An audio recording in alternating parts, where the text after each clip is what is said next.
Okay, instead of playing a 10-minute game today, I'm going to review a game, or possibly two games, depends how long it takes, which I played yesterday. Yesterday, something shocking happened. In the morning, I was watching a chess video. That's not shocking. I don't do very much else apart from watching chess videos or making chess videos. Occasionally, I go to work, and most days I make dinner for my lovely wife, but not much else happens. Okay, so that wasn't a shock that I was watching a chess video. It was by Grandmaster Noel Studer, and the title of the video really attracted me. The title was something like "Why Openings Are Useless," and in my coaching, I don't want to be teaching people openings. Yeah, of course, if you're my student, I will discuss your repertoire with you and try to find ways to improve it. But really, what I am interested in, both as a player and as a coach, is how does a chess player think? It's thinking I'm interested in. And Studer was saying that, learning this or that opening is useless. Understand the opening, don't try and remember moves. And yeah, something shocking happened, which proves that point. A little background that at my local chess club where I play, when the new season starts, it started last Wednesday, I like to play something different than what I played last season. So I've decided that I'm going to start opening with a d4, and I've done that on Wednesday night. It went well, and I've also decided that I'm going to start answering e4 with c5, the Sicilian. But I didn't get that opportunity on Wednesday night. And here you can see that I'm playing against a 1900 rated player from France. And I can honestly say this is the first time in my life I have ever played the Sicilian defence. So that was the shock. So I don't know anything about the Sicilian defence. I did have, I'm going to be honest, I did have some vague ideas from watching Daniel King's videos on the Kalashnikov. So I did have some vague Kalashnikov related ideas. But if something not Kalashnikov like happens, I've no idea. I'm just going to have to think for myself. And that's what I do. I think for myself. Let's see what happens. So, my opponent plays e4, best by test. I play c5. What's the point of c5? I want to compete. I want to take control of this square. Okay, you get this square. I get this square. We're kind of even. Great, fair enough. And he plays an unusual move straight away. Bishop to c4, the so-called Bowdler attack. It is thought to be not very good. I know this from bitter experience myself because I used to play this all the time against the Sicilian, and it didn't do particularly well for me. So it's unusual. I'm certainly not getting a Kalashnikov type structure here. What am I going to do? Well, I know that a6 is a sensible move in the Sicilian, and maybe if I play b5, I can chase the bishop, and if I'm really lucky, I can chase him to b3 and then win the bishop for a pawn. But of course, I can't do that yet because he would just play bishop to d5 and attack my rook. Not so good for me. So, but when I play a6, he plays a3 to give his bishop a square to run away to. Yeah, fair enough. And I play e6 so that, when I play b5, I do have I don't have to worry about him coming to d5 with his bishop. So he develops his knight, and I chase his bishop, as was my plan. And his bishop goes to a2, and my bishop comes to b7. Am I thinking about winning that pawn? No, but it's it's there. It's defended by one. It's attacked by one. Maybe I can get more attackers on it quicker than he can defend it. Maybe something like Queen h4 wouldn't work at the minute because he's just going to come g3 and chase me away. So, but maybe it is possible for me to get more attackers than he can get defenders involved in it. So he brings out his pawn to free his other bishop, very sensible, and I play knight to f6. He can come straight away with pawn to e5, but my thinking was, well, then I just take the pawn on g2, and I'm winning an exchange with that. So he's probably not going to do that right away. And so he brings out his knight so that he has no threatening to play e6. But now I play d5, my thinking being that, okay, he might chase me away, then my knight might have to come here. I might think about playing knight here and attacking the pawn another time, but that's probably not going to work. I'm probably just going to have to retreat with the knight, and it's going to take some time to unpack and get all my pieces involved in the game. But look at that beautiful solid centre which I've achieved. I'm very happy with that. So he takes the pawn and I take back. Of course I'm very happy, definitely. So he plays with the bishop out, and I attack his knight first. So I attack his knight. I think, okay, I can definitely win space here, regardless of what happens. I'm winning space here. I've got a pawn on my 5th rank, his 4th, and he's only got a pawn on the 3rd rank, and he's got one piece on the 5th rank, which it looks like he's going to swap off any minute. So I might get some kind of developmental advantage to go with my space advantage. Who knows? And he plays knight to e4. So he's attacking the knight one more time, and I defend it with the bishop. I don't think the machine was too pleased with that, but I'm not here to please the machine, I'm here to please myself. So he takes, I take, he takes, and I take with the queen. Now that leaves him the chance to play queen to e2 check, which he does.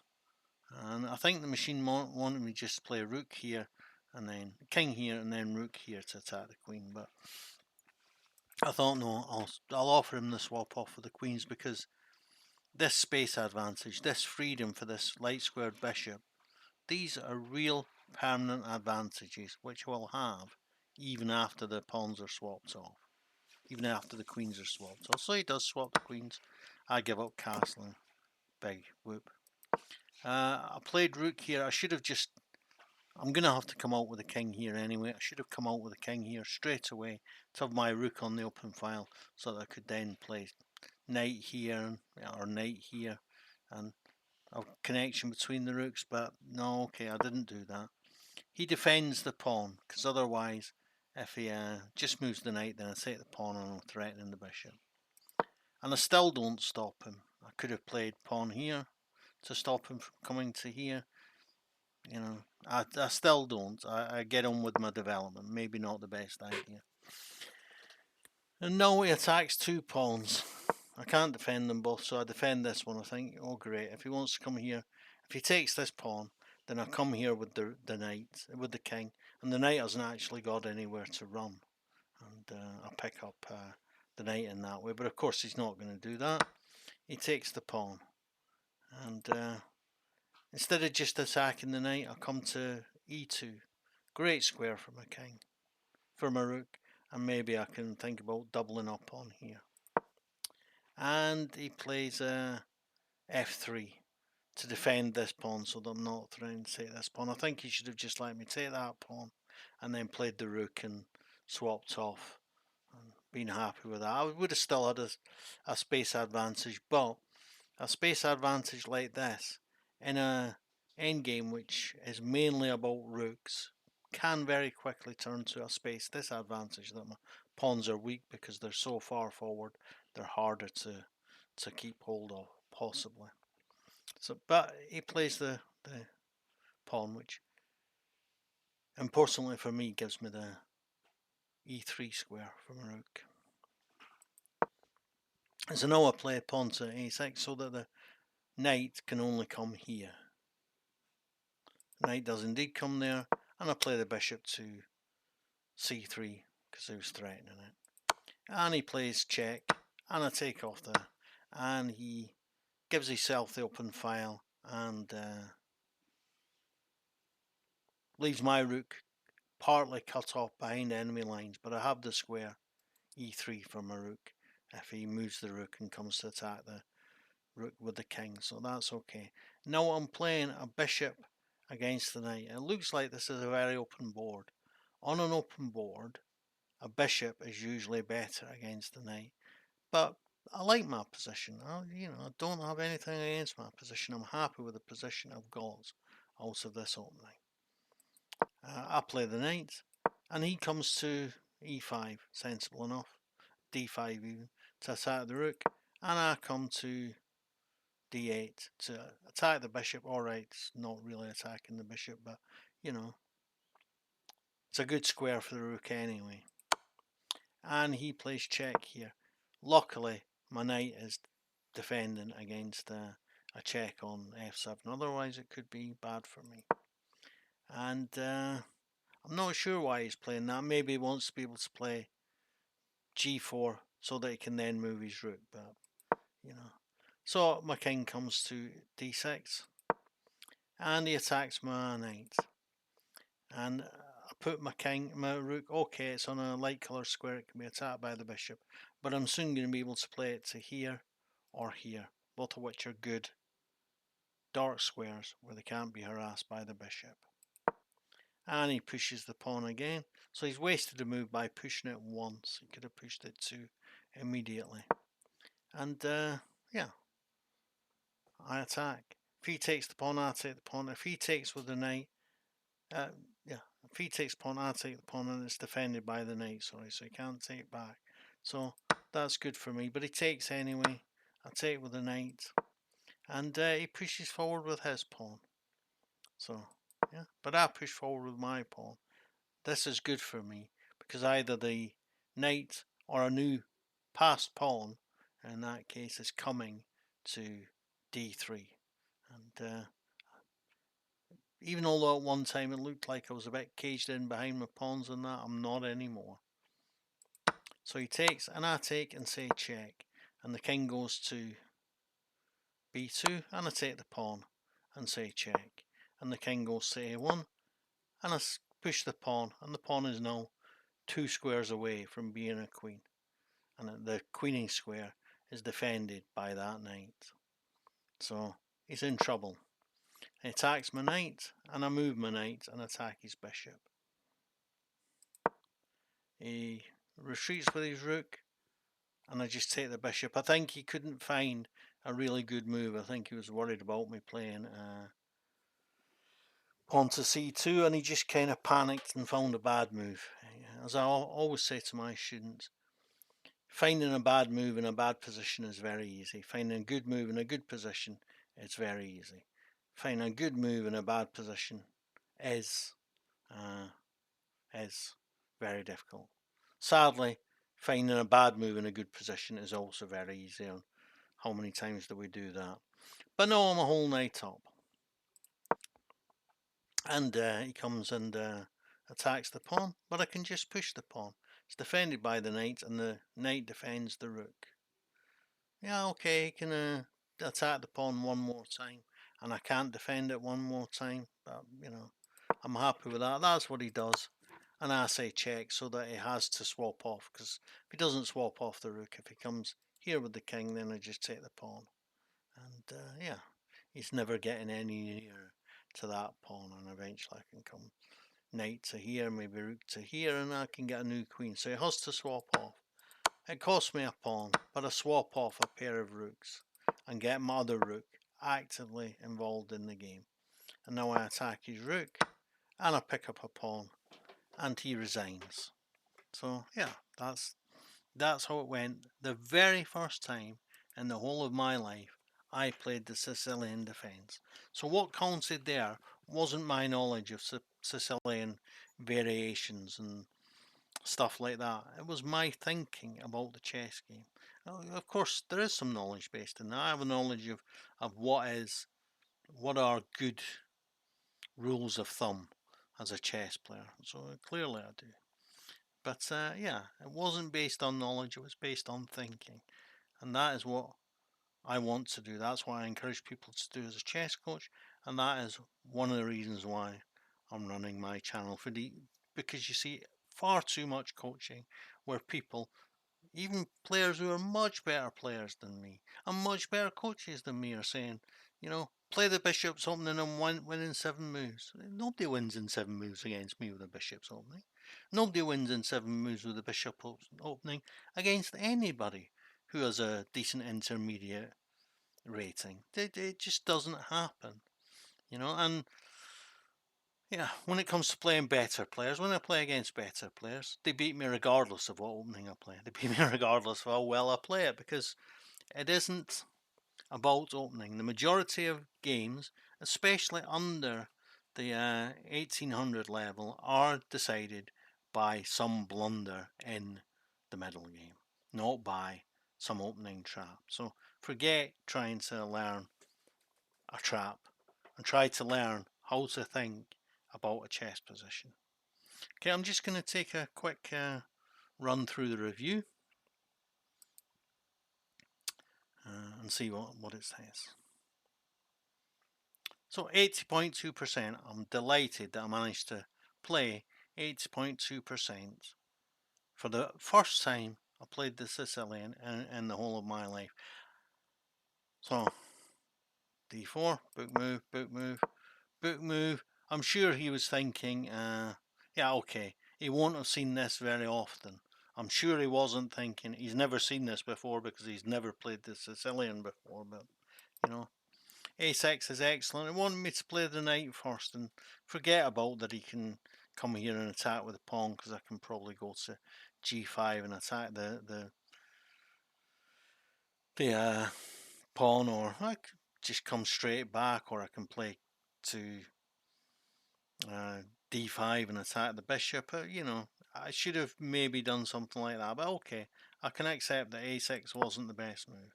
He plays a3, which is a good move, and e6 is the best move. Great, and I'm already 0.13 advantage. So 3 moves into my first ever Sicilian game, and I'm got a slight advantage according to the engine evaluation. Wow. So he develops a piece. So I attack first, and then develop a piece, the bishop, and then develop another piece, and he develops his knight, and I'm perfectly willing to do a bunch of swap-offs here. Yeah, it said that instead of playing d4, it would have been better just to support, then I could have gotten castled. Yeah, I understand that. I understand that was better, but okay, fair enough, I didn't do that. Yeah, and now I'm down material according to the evaluation. And as I said, the machine wanted me to play rook to king to e8, d8 even, ready to play rook to d8, but fair enough. And he takes an take, and he castles long. And now, yeah, I should have taken the pawn whilst the knight whilst I had the chance, and then, would have been in a better position. But he makes a mistake and throws away the advantage that I've just given him, and I miss my chance to play the king here to stop the knight from coming. And the knight comes, and he gets the pawn. But the best wasn't to play the rook there. The best was just to support the bishop and take away this. I don't know why, because then he's coming here, and then I don't know why that's best, but okay, it's best. So I'll play rook to e2, and he plays f3, which is a mistake, because it gives me chance to retreat my rook to e3 later when I need that square. So I take the square away from his knight. It says I should have just attacked the knight, but okay.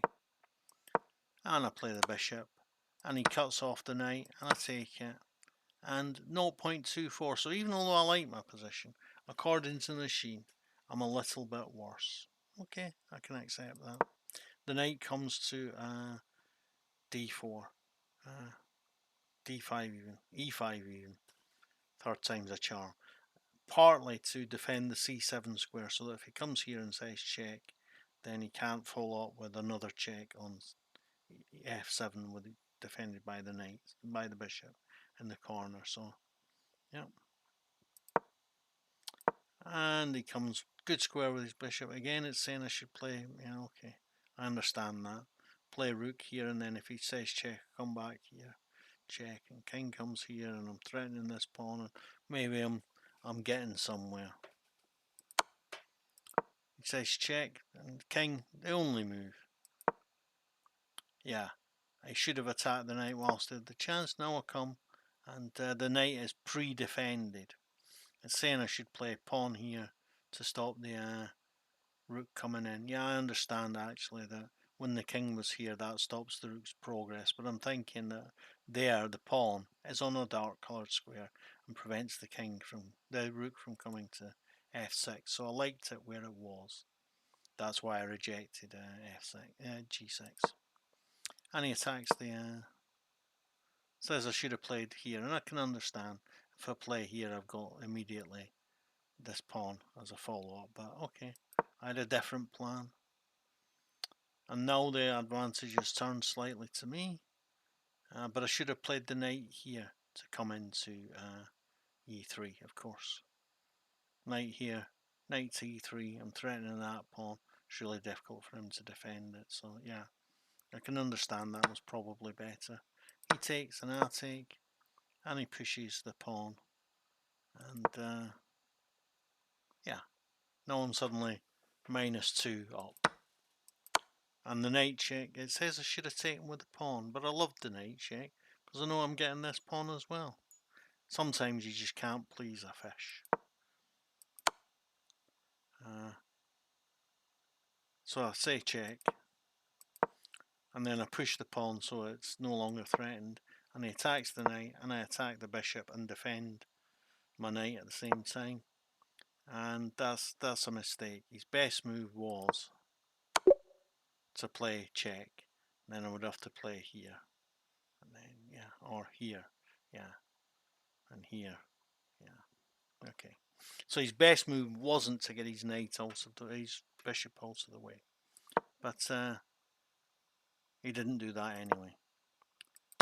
And I get the knight, and 5.46, really it's over now. And I get to push the pawn. It says I should have defended here. Forget that. So that I could then play here. Just forget that. That's not happening. Yeah, and I force off a rook. It cost me a pawn, but big deal. And the knight comes, and I pick up another pawn. And now I'm 4.68 pawns in advantage, which should say my knight 3 and 1.68 because of my position.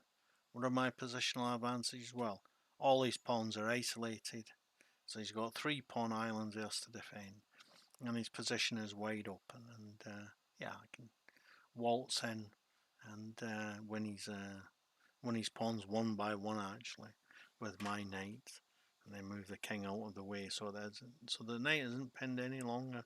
I move round to win the other pawn if I really want to, but I can also, play, for example, I don't know, g4, g5, try to get a passed pawn going. There's no stopping me. And my opponent realised this and resigned. Okay, so I'm very quickly going to go through another game which I played yesterday, which again was a new opening for me. Not something I have never played before. No. This was I played d4. Now I must admit that I've had 2-3 seasons where I played d4 for my first move for the town chess team. Those 2-3 seasons were 1977, 1978, and 1979. So that's a couple of weeks ago now. So maybe I've forgotten some of it. But again, openings don't matter. Good, sensible moves, thinking about chess is what matters. So, very ordinary move. He plays exactly what I play, and I play the move that I often find most troublesome in this position is g3 in order to fianchetto my bishop. He plays e6. Yeah, maybe not the best. but I play bishop to g2. I'm now threatening to play d4, e4. And he doesn't stop me from, he plays the knight, which doesn't stop me from playing e4. And so now he's forced to play e6, so that I don't get to play d5. And he's got a kind of Scheveningen structure, but both bishops are behind his Scheveningen structure. And I've got much more space. So 4 moves in, I'm going to say the analysis says 0.8 pawns to me. Let's see what the analysis says.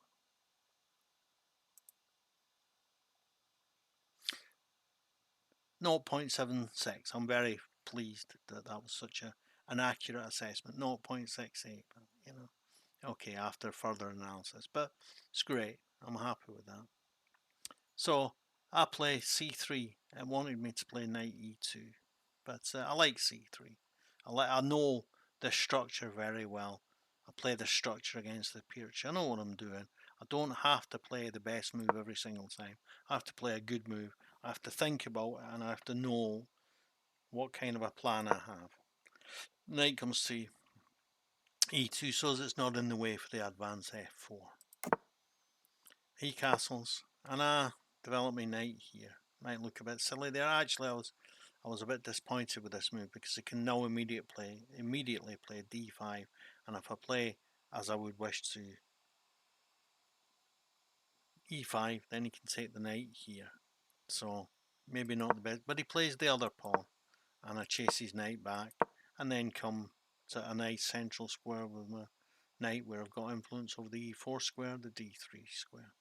It's e3 even. He attacks the pawn, and I defend, and he takes and I take, and his knight now goes on its, couple of move plan to come back into the game, and a castle, and he attacks the pawn on e4, so now it's attacked by 2 knights and defended by 1 bishop.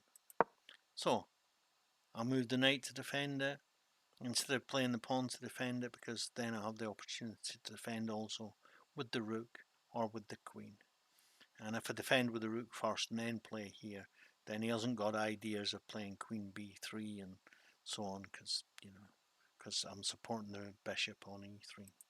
So he plays a5, expands on the queen side, perfect plan. And now I play the bishop to d3, e3 even. Maybe not the best idea because he can immediately play knight here and attack the bishop. But he doesn't. He plays b6. He's probably thinking about, he is thinking about developing, he's not thinking about developing his bishop onto this square here. It's no job to do. So he's thinking about developing it to a6 and putting pressure on the rook, which is great. I'll move the rook before pressure is put on it, and he does that move anyway. And I attack the knight and swap off and attack the bishop. And I'll come back and attack the knight, and he attacks the knight, and I defend it. And he finds a good square for his queen, and I defend my pawn. Okay, this diagonal is wide open, but he hasn't got the opportunity to exploit it. So he doubles up on the a file, but that doesn't bother me so much because he can't take the pawn here because it's defended by a knight, and then he loses an exchange if he does that. So it's not, yeah, doubling up on the a file is a good idea, but maybe not the best idea. The bishop comes so that I can move the queen, and the knight is still defended.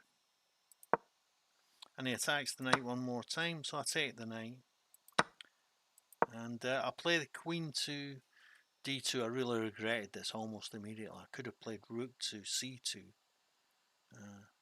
and why did I need my queen to? And then, after the rooks are, after he takes the bishop, I'm going to take with my bishop and get rook to f2. Doubled rooks on the second rank, going to be very good for me. But yeah, okay. So he takes, and I take with my king. Maybe a mistake. He takes with his queen, and I offer a queen trade, which he accepts. I like my king position though. And even although he's got a pass pawn and I've got a pass pawn, I reckon this is very, very even. And I play the rook to second, and I play the knight to chase away the rook, and I play the knight to cut off the rook. and he threatens the knight, and I defend the knight. And he thinks he's winning a pawn with a clever little trap here. But inside his trap, I have a trap which gets me my piece back. He thinks he's winning a piece here.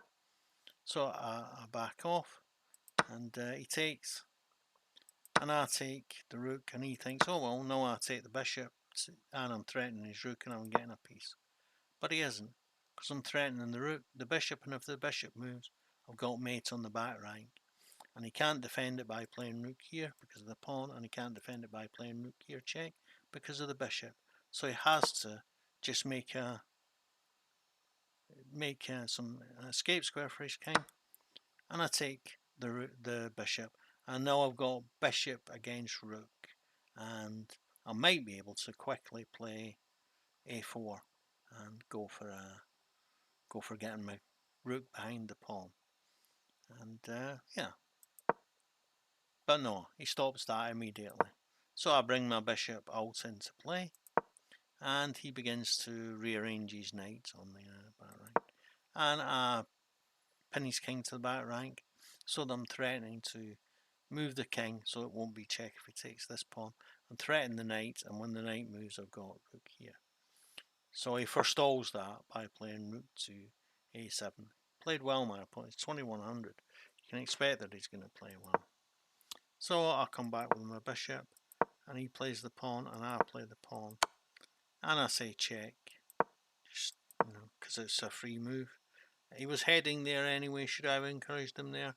Oh yeah, because yeah, he's now abandoned the king side, so I might be able to push through with these pawns here.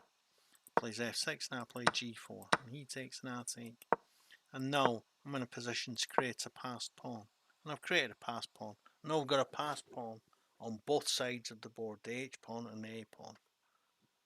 Distant passed pawns. If we get the rooks off, bishop against knight with passed pawns on the a and h file, he is, as we say in English, trousered, because he can't go down both legs, and one of the pawns will get home. So, but I don't think it's such a good advantage to me. I think it's about even. So, yeah, great move for the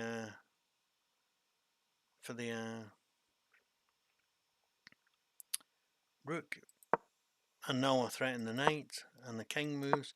And foolishly, I thought that meant I could now make a break for it with the pawn, but I can't, because he can take the pawn, and then if I push the pawn, he can come here, and he's stopping the pawn. So I shouldn't have done that.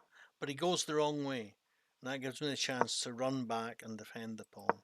And from h2 can I defend both the a pawn and the h pawn, so maintaining the balance of terror. He plays knight to b6, and I begin to bring my king over to the queen side, and he surrounds the pawn. He's going to win it now, so I abandon it, and he backs up with his rook, with his knight, but then now I'm in a position to push the pawn and get the rook behind it. And now I really like the maneuver I do here, and I attack the pawn, and he defends it with the knight, and I push the pawn, and he attacks the pawn, and I attack the knight, and he has to move, and I play rook to b6, and now my rook is in the ideal position.